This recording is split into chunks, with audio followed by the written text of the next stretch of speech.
Cae la tarde y en un rincón de la ciudad, en un pequeño jardín, alguien cuenta una historia, reflexiona en voz baja o conversa, paseándose bajo los árboles. Es hora de volver a casa, bajar la velocidad y darle tiempo al tiempo. Christian Warnken nos abre la verja de su jardín para que respiremos aire puro y oxigenemos el espíritu. En Pauta, aquí comienza Desde el Jardín. Una presentación de AFP Habitat, presentes en tu presente, preocupados por tu futuro. Y Grupo Educar, construyendo el futuro de la educación técnico-profesional en Chile. Lo esencial de toda exploración será volver al propio jardín y ver las cosas por primera vez, decía el poeta T.S. Eliot. Voy caminando pisando las hojas de este otoño que comienza a expresarse en esta ciudad de la región metropolitana. Saludo a todos los auditores, los radiovidentes que nos escuchan y nos ven en Antofagasta, en la región metropolitana, en Viña del Mar y Valparaíso, y también especialmente a los radiovidentes sureños.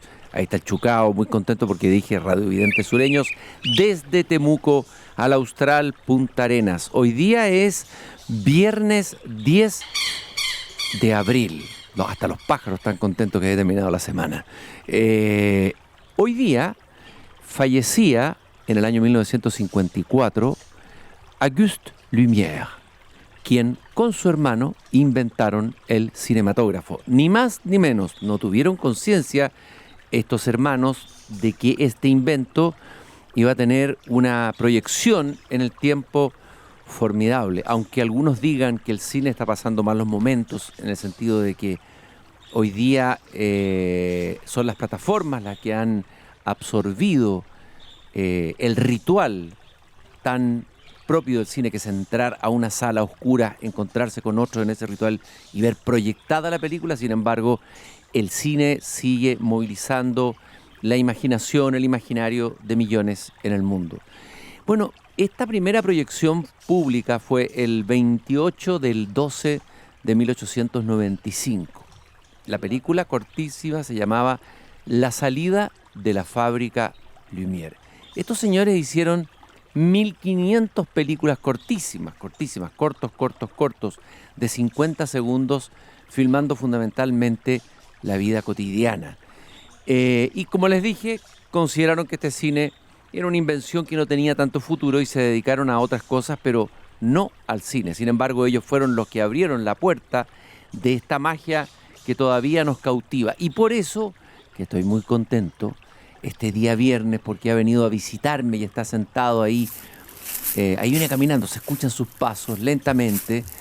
Y va a sentarse aquí junto a mí, debajo de uno de los árboles de este pequeño jardín, ni más ni menos que nuestro cinéfilo y cinépata David Vera Meik. David, qué emoción tenerte en el jardín después de tanto tiempo.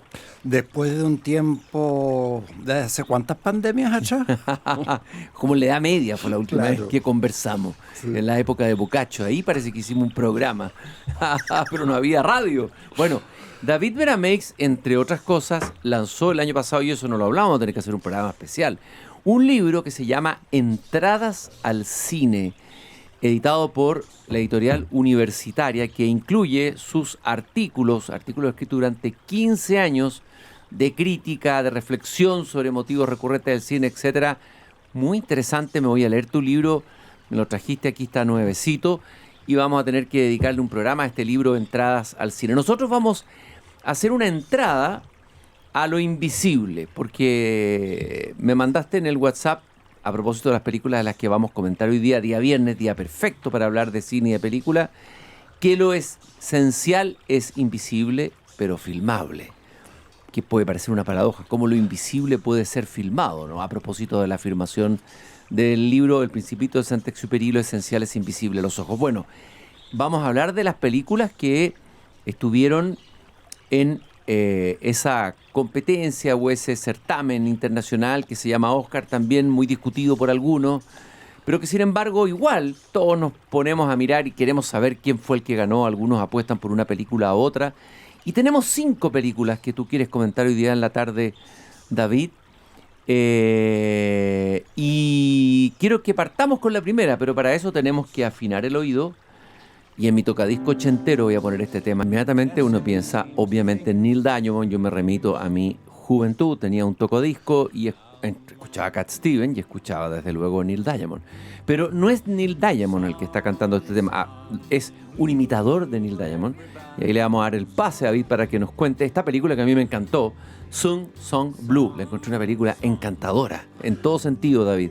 Sí, encantadora justamente porque podía seducir con aquello que no muestra, pero que nos transmite con esos movimientos internos llamados emociones, que eran los que tenían las películas de antes. Pero curiosamente no se va por donde uno supone que se va a ir esta historia, del triunfo del sueño estadounidense, ¿no? Y de toda esta... cómo pasaron de la pobreza a la plenitud y a la riqueza. No, ya ese cuento no se lo traga más que uno solo, que ya sabemos que traga y traga. Sino que la cosa más interesante de todo esto surge de un documental para la televisión sobre los acontecimientos. O sea, está basada en un hecho real, en una pareja que existió, en un imitador de Neil Diamond que existió.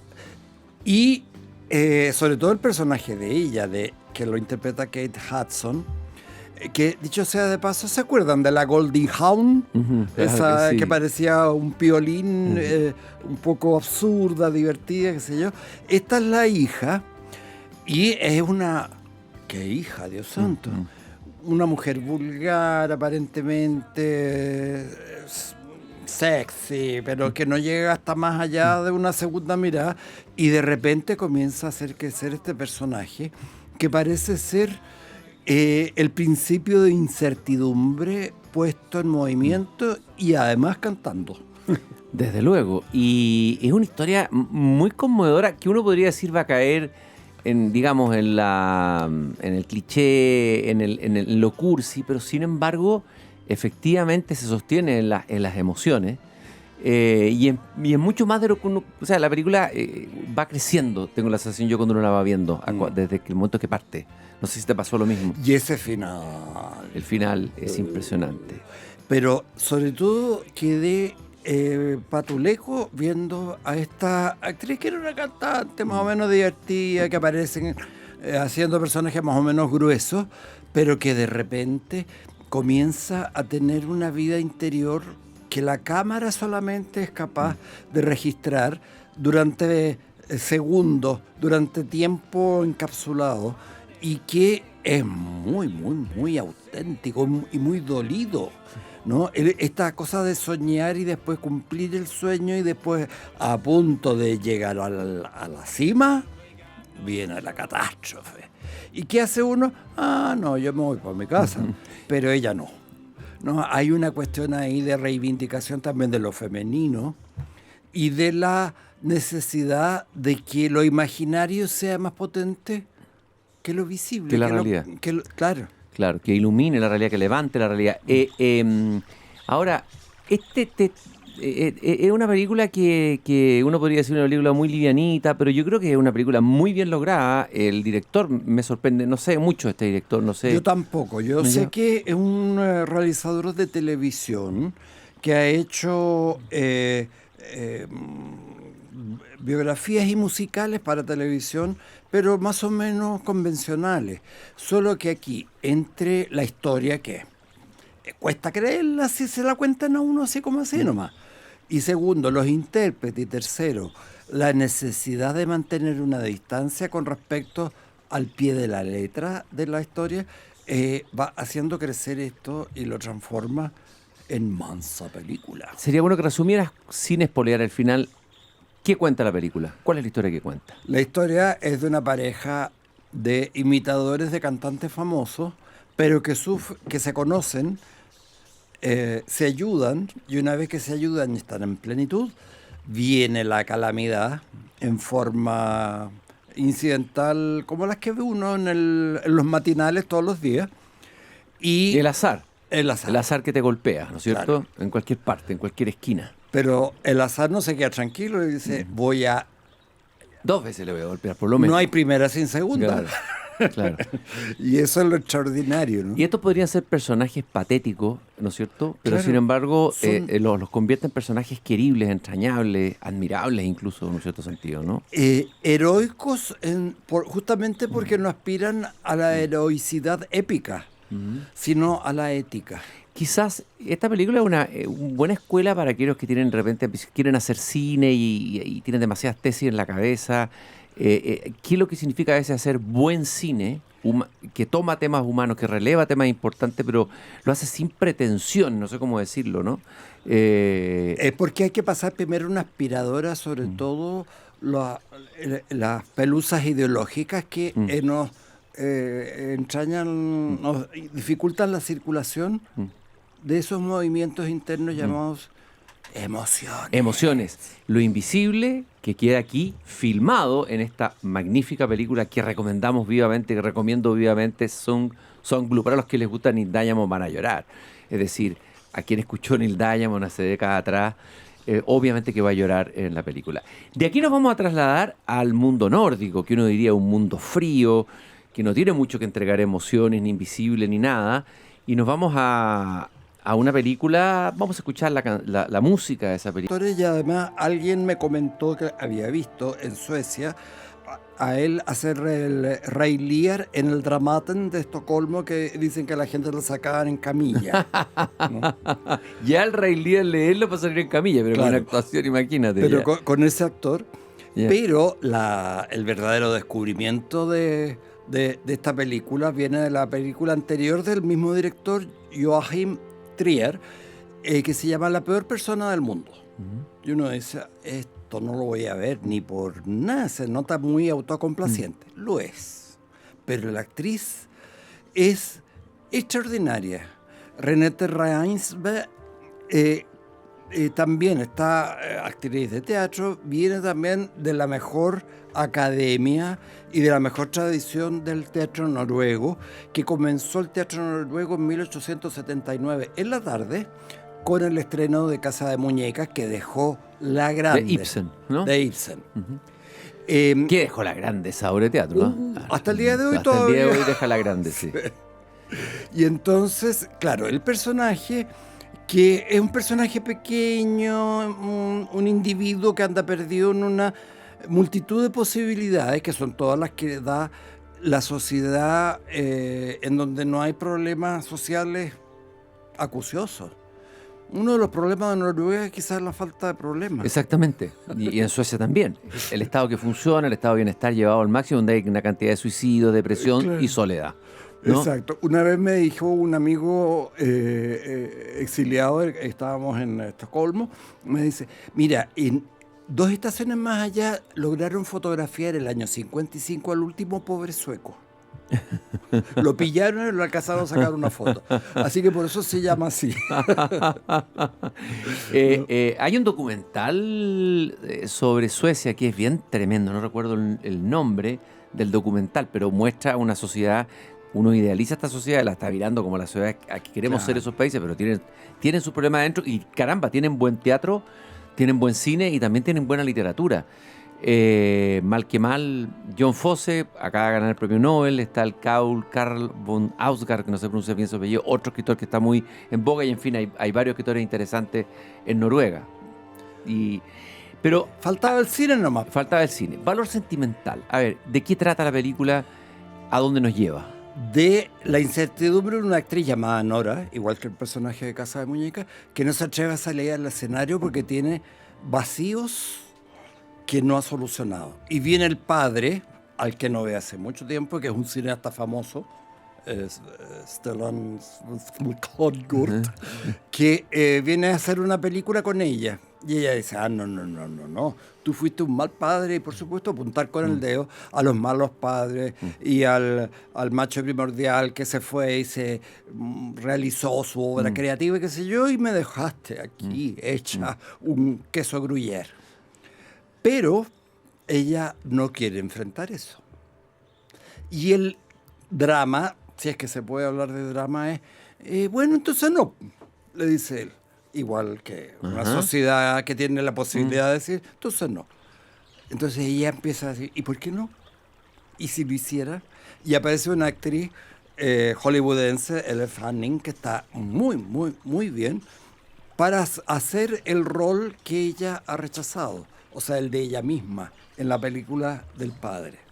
Y ahí empezamos a preguntarnos, ¿qué es la representación o qué es lo que no está dicho? ¿Esto forma parte de la futura película o es una estrategia del padre para hacer de que la hija suelte la verdad? Ahora, lo que llama la atención es que uno al comienzo podría quedarse con la imagen de un padre, ¿no es cierto?, autoritario, caprichoso, en fin, un personaje Ególatra. ególatra. Pero el personaje es rescatado también al final, ¿no es cierto? O sea, Porque está buscando una verdad claro. emocional que nunca tuvo el asomo siquiera de poder descubrir qué es lo que había ahí. Valor sentimental, la segunda película en esta lista que ha armado David Berameix aquí en el de Jardín sobre películas que estuvieron ahí en la premiación del Oscar, pero es más allá que películas de Oscar. Mucho Y de más. aquí nos trasladamos a un país que está hoy día en el centro del huracán y bajo bombardeo permanente. Nos trasladamos a la antigua Persia con esta música, a Irán.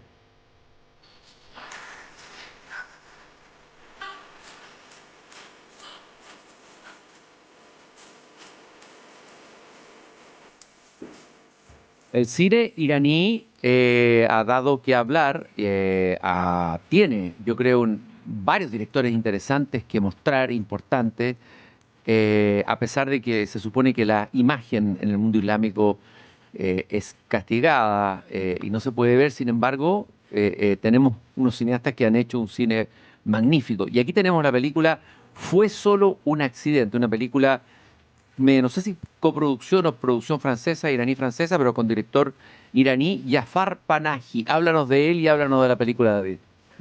Panahi ha hecho películas sobre las prohibiciones para hacer películas. Claro, imagínate. En una época lo condenaron a no filmar absolutamente nada y tener que trabajar de taxista. Entonces hizo... Filmó en el taxi. Claro. Oye, pero no hay un director famoso que pues murió en Francia, me parece, que filmó en un taxi una película que todo ocurría en un taxi en Irán. Yo me acuerdo, en Teherán. Era abrumadoramente... No me acuerdo cuál era la película, ni cuál era el director. ¿Qué otro director famoso había en Irán, de los más importantes? Aquí Kiarostami. Kiarostami, ese. Tiene una película dentro de un taxi. Ya. Y lo que ocurre dentro del taxi es el resumen de las dificultades de la sociedad toda. Entonces uno dice, pero los estudiantes, yo soy profesor en la universidad, no, que no se puede filmar con todas estas restricciones y la censura. Claro. Entonces ya, desde ahora está prohibido decir censura. Ah, profesor, prohibido, prohibido. Y ahí comienza a decir... Exacto. Ay, ¿cómo lo hago? Este cineasta es lo que ha hecho. También su hijo ha hecho Hit the Road, una película muy, muy hermosa, muy entrañable, muy familiar y sobre todo respetando absolutamente las restricciones morales de esta sociedad teocrática en donde, esto me lo explicaba una vez Abdullah Omidvar, el productor... El viejo y mítico Abdullah del cine. Sí. ¿Ya? Las mil y una, no, Sí. no, él. Me decía, pero es que nosotros somos arios, los demás son árabes. Entonces nosotros nunca tuvimos problema con la imagen y con la representación humana. Mientras que los vecinos del frente, que eran los iraníes, eso era pura abstracción. Yo dije, flauta. Nunca se me había ocurrido pensar eso. Pero estaban ustedes al frente. Sí, pero ellos no pueden hacer los niñitos no hacen un monito así con patitas. Mientras que nosotros sí, desde hace unos 3.000 años. Imagínate, ¿ya? Entonces, claro, no puede no salir esa maravilla de cine en donde un movimiento de cámara basta como para resumir 2.000 años de historia, que es lo que hace justamente, ¿cómo se llama? Kiarostami. El círculo ¿no? En que comienza con una ventanita que se abre diciendo, señora, usted tuvo una nietecita. Y la mujer dice, no, no puede ser, no puede ser, no puede ser. Y se cierra la ventanita. Y al final, eso mismo da vuelta y nos muestra la otra realidad. Extraordinario. Porque no apunta con el dedo diciendo, ustedes, el gobierno tal y cual, qué sé yo. No es panfletaria. Para nada, es por el contrario, justamente lo más temible. Hay una película que se llama Esta no es una película, en donde él ya no puede salir ni siquiera de su departamento. Entonces muestra la cámara, que ha sido dejada ahí por el asistente, como panaje, y dentro de su living comienza a dibujar en el suelo la escenografía, los personajes, y entre medio aparece una iguana. Una iguana traviesa que le arruina todo. Y esa es la película. Caramba, y qué difícil sostenerla y mantener al público. Y sin embargo, se sostiene, emociona. Y emociona justamente porque uno se da cuenta que en realidad este señor no está jugando, se la está jugando completa. Se está jugando el pellejo en el cine, entero, su vida completa se la está jugando. Saludamos, honramos a estos grandes directores del cine iraní, y esta película, la verdad que buscarla, no sé si estará en plataformas o no. Está en plataformas y está en los cines también. Ella tenía un éxito curioso. A medida que todo cambia, parece que lo más permanente es el tiempo, la memoria, la familia. Comienza en forma genial. Un hombre que va manejando en la noche con su esposa, bien cubierta, que dice, ¿qué es eso?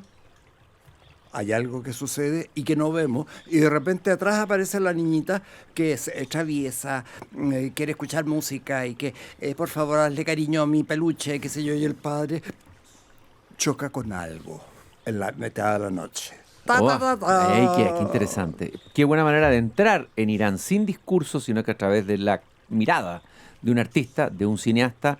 Fue solo un accidente. Vamos a tener que saltarnos una película de ahí porque el tiempo nos fue pisando los talones. Tampoco no hay que apurarse en hacer las cosas apuradas. Pero voy a seleccionar una que ha estado bien comentada, que me parece una película interesante. Ya que nos fuimos a la sociedad teocrática de Irán, ahora nos vamos a ir a una especie de distopía de la potencia, que es la que está combatiendo con Irán, y una película muy política en el sentido profundo, pero muy interesantemente política, que también tiene su música. Es una batalla tras otra. Leonardo DiCaprio, que me da la impresión que hace un gran papel. ¡Qué actorazo! Es un actorazo, ¿no es cierto? Es impresionante DiCaprio. La utilidad que tiene, impresionante. Ya, esta película y este director, ubícanos, danos el contexto, David. Paul Thomas Anderson empezó a darse a conocer a partir de una película muy artificial llamada Magnolia, pero en donde Magnolia, sí, claro. Tom Cruise quizá Era interesante Magnolia. Era interesante porque era un artificio construido sobre las posibilidades y los cruces, y en donde Tom Cruise, que sabemos es enano maldito, que se las sabe todas, que las hace todas y que da el triple salto mortal hacia atrás con los ojos vendados y sin dañarse, hizo la mejor actuación probablemente de su carrera, ¿no? El de un seductor histérico e hipnótico y maldito, como él solo. Y a partir de ello empezó a hacer un retrato ni complaciente ni esteticista, pero cercano a los géneros y cercano a ciertos temas de los cuales tomaba inmediatamente una cierta distancia. Quizás de lo que él más me ha gustado es la anterior con Daniel Day-Lewis, que se llamaba El hilo infinito. Ya. En donde aparece esta actriz Cripps, que la actriz belga que la lleva. Ya vamos a hablar de ella en una próxima ocasión, que es una actriz bien interesante, justamente por lo insoportable, porque es perfecta. Yeah. Y hace un sastre que tiene que preparar el vestido de novia de una princesa, y que en eso retrata, en el fondo, el gran mito de Pigmalión y Galatea. Él encuentra la modelo perfecta para en una plebeya, en una camarera, para que la princesa se luzca en su matrimonio. Y uno dice, pues esto es muy de modé. Y en el fondo es Rebeca de Hitchcock. Ajá. Rebeca de Hitchcock, una relectura, por decirlo así. Claro. Ya, y esta película, porque nos quedan pocos minutos, a ver, ¿cómo la contarías tú? ¿Qué es lo que...? La ideología woke que tanto estima el gobernante De turno. Puesta en solfa, pero vista desde la humanidad de quien la sufre y de quien ha creído absolutamente en ella. Para mí, una escena maravillosa del cine contemporáneo es DiCaprio vestido absurdamente, escapando, que se da vuelta a Benicio del Toro y le dice ¡Viva la revolución! Y desaparece, y Benicio del Toro desaparece en una trampa en el piso. Y una alfombra cubre todo. Claro, es como una suerte de resistencia al sistema que surge en esta película, ¿no? Resistencia a Estados Unidos. Y Sean Penn, que hace el papel de el sátrapa de turno, el agente, está genial en su ser caricatura de una cosa grotesca. Pero ¿cómo es posible que sea convincente aún así? Claro. Es que a veces la realidad es mucho peor que cualquier... Lo ha demostrado en los últimos años. La realidad ha superado a la ficción y a la ciencia ficción. A la ficción y a la ciencia ficción. Bueno, una película también que tiene un ritmo muy intenso, es potente, es provocadora. Es una película oportuna, diría yo, en el momento que estamos viviendo, la situación política y geopolítica y todo lo que estamos viviendo en el mundo hoy. La película Una batalla tras otra. Hemos hecho una antología, la hizo en realidad David, logramos ver solamente 4 o 5 películas: Sung Song Blue, Valor Sentimental, Fue solo un accidente y Una batalla tras otra. Películas interesantes que hay que buscar, que hay que ver. Si no la han visto, véanla. El cine todavía existe, ¿no? El cine todavía existe. ¿Eres pesimista y optimista sobre el cine? Optimista, si está recién empezando la cosa. Recién. Ya. Sí, estamos en los prolegómenos del vestíbulo. Ya, recién. ¿No temes que las plataformas y las cadenas comerciales maten el cine tal como lo conocimos? También los zapatos con cordones hacen que uno se tropiece de vez en cuando. Pero seguimos usando zapatos con cordones porque quedan bien. Y uno se los suelta y no se te hinchan los pies. Y volvimos al vinilo. Y la gente sigue llenando salas de teatro porque quiere escuchar música en vivo, etcétera, etcétera. O sea, el cine obviamente que tiene esperanza, porque una de las dimensiones de lo humano más interesantes que han aparecido es el ya tan manido séptimo arte. Y que nos sugiere lo eterno. Nos sugiere lo eterno. Exacto, y eso nos amplía los horizontes de lo material que vemos. 2 más 2 son 4. Si fueran 5 sería encantador, como dijo Dostoyevsky más Dostoyevsky. Sí, Dostoyevsky lo dijo, pues claro que lo dijo. Parece que en la memoria del subsuelo, ya no me acuerdo dónde, parece que ahí en esa novela. Gracias, David, por esta visita, que espero que se haga más habitual, aquí a este pequeño jardín al fin del mundo. Estamos a día viernes, recordamos que nos acompaña Grupo Educar, construyendo el futuro de la educación técnico-profesional en Chile. Conoce más sobre nuestro trabajo en grupoeducar.cl. Una vez a la semana conversamos con los profesores de Chile en el patio de la escuela, aquí en Desde el Jardín.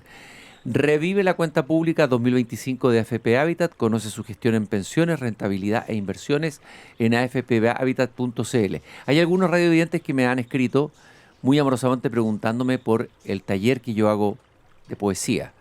Quienes quieran buscar información, busquen en viajealapalabra.cl, un viaje a las fuentes de la poesía de todos los tiempos. Y recordarles que luego de este bloque, vamos a ir a una pequeña pausa.